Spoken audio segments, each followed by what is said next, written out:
Уважаемые министры, весьма рад возможности встретиться с вами в период, когда наша страна выполняет ответственную миссию председательства в ОДКБ. Кыргызстан в организации активно продвигает различные инициативы, направленные на укрепление региональной безопасности и сотрудничества между государствами-членами.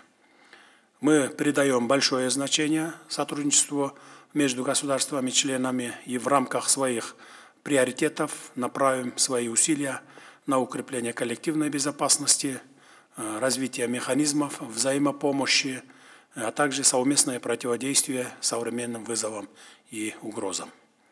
Хочу отметить, что современный мир сталкивается с множеством новых вызовов, среди которых терроризм, экстремизм и киберугрозы.